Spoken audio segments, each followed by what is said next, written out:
Billions spent, a third built, then abandoned. Mexico's Texcoco Airport was supposed to be a game changer. 6 runways, cutting-edge design, and a room for 125 million passengers. Instead, it became a $16 billion ghost town. And the replacement? A remote military base turned airport that barely anyone uses.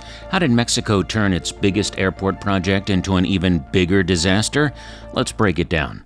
Mexico City has a massive air traffic problem. Its current airport, Benito Juárez International, is one of the busiest in Latin America, but was designed for 32 million passengers a year.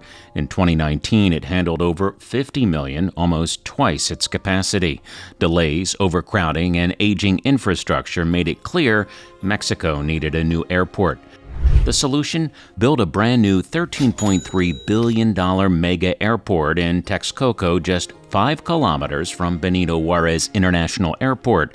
This was meant to be one of the largest and most advanced in the world. Designed to handle up to 125 million passengers a year, it would completely replace Benito Juárez, solving Mexico City's chronic air traffic congestion once and for all.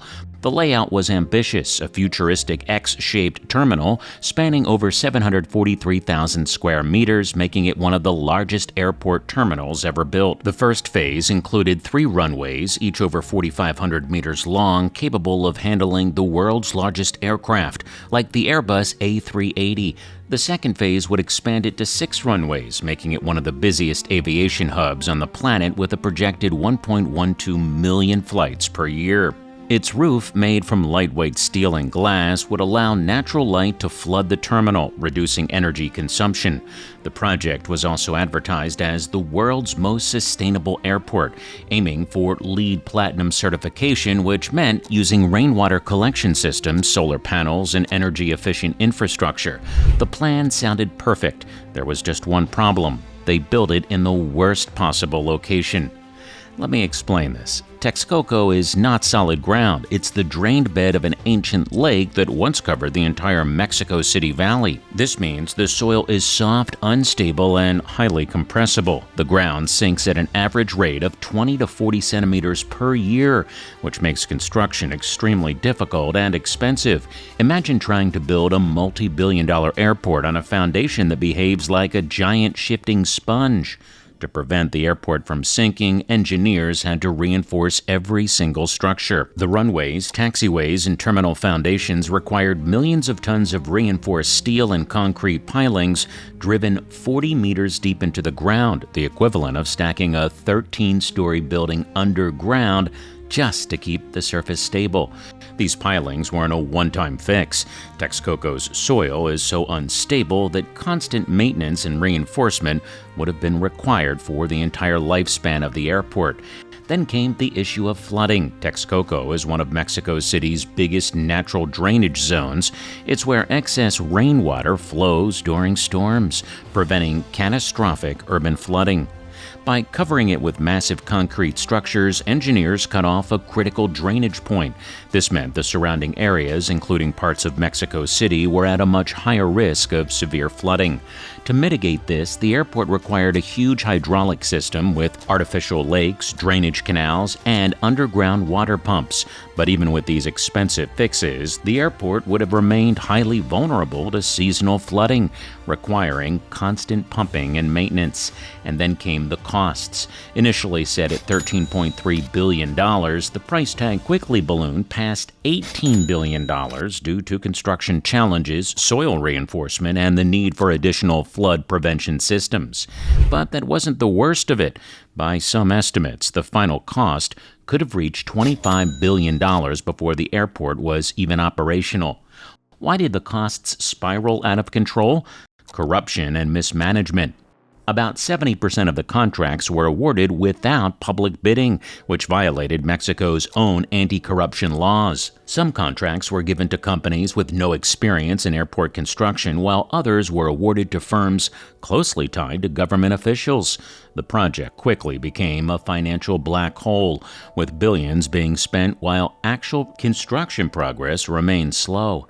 By 2018, after 4 years of construction, only 30% of the airport had been completed, despite $5 billion already spent. The runways were far from finished, the massive X-shaped terminal was still in early stages, and critical infrastructure like drainage systems and access roads were barely started. That's when the newly elected government decided to hold a public vote to determine the airport's future. Less than 2% of eligible voters participated, but out of those who did, 69% voted to cancel the project. Just like that, construction was immediately halted, leaving behind a half-built, multi-billion-dollar skeleton in the middle of the Texcoco Basin. But canceling the project didn't save money. It ended up costing even more. The government had to pay back investors, compensate contractors, and settle numerous lawsuits from companies that had already begun work. The final cost of cancellation, $16 billion more than the airport itself. And what did Mexico get instead? A replacement airport that no one wanted. After scrapping Texcoco, the government decided to convert a military airbase 50 kilometers north of Mexico City into a commercial airport, Felipe Ángeles International. The plan was simple: use an existing airstrip, build a new terminal, and start flying planes. It was supposed to be cheaper and easier than finishing Texcoco, with a budget of around $4 billion, a fraction of Texcoco's projected $25 billion price tag. Officials promised it would be operational by 2022 and would quickly become Mexico City's new aviation hub. But here's the problem. The new airport was built in the middle of nowhere. Unlike Benito Juárez, which is just minutes from downtown, Felipe Ángeles is an hour and a half away. On a good day, there's no direct subway, no high-speed train, and no major highway connecting it to the city. The only way to get there? A long, unpredictable drive on crowded streets that weren't designed for heavy airport traffic. In rush hour, that trip can take over 2 hours. For a capital city that desperately needed a more accessible and efficient airport, this was a disastrous location choice. Business travelers, international tourists, and airlines all rely on fast, convenient access. And Felipe Ángeles simply doesn't offer that. It's an airport that exists on paper, but in reality is completely impractical for most passengers. And then there's the airspace issue. Felipe Ángeles shares airspace with Benito Juárez and Toluca International Airport, which means flights have to be carefully timed, rerouted, and limited to avoid mid-air conflicts. Instead of reducing congestion, it added new layers of complexity to air traffic control. Planes from 3 different airports now have to coordinate takeoffs and landings, slowing down operations instead of improving them.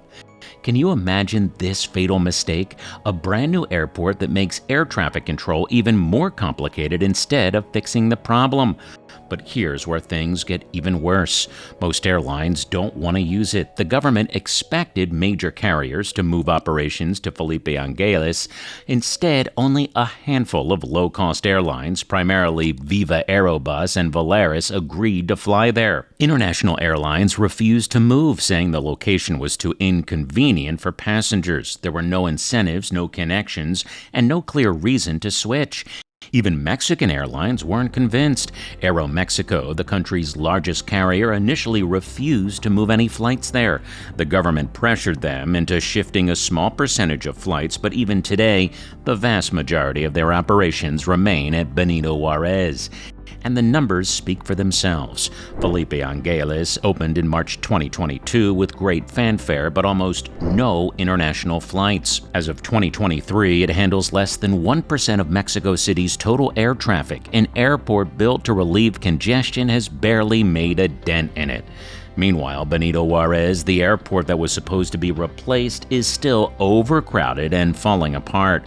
So let's recap. Mexico spent $16 billion canceling a half-built airport, built a replacement airport that no one wants to use, and kept the overcrowded, outdated airport they were trying to replace. What was supposed to be a bold step toward the future ended up as one of the biggest infrastructure disasters in modern history.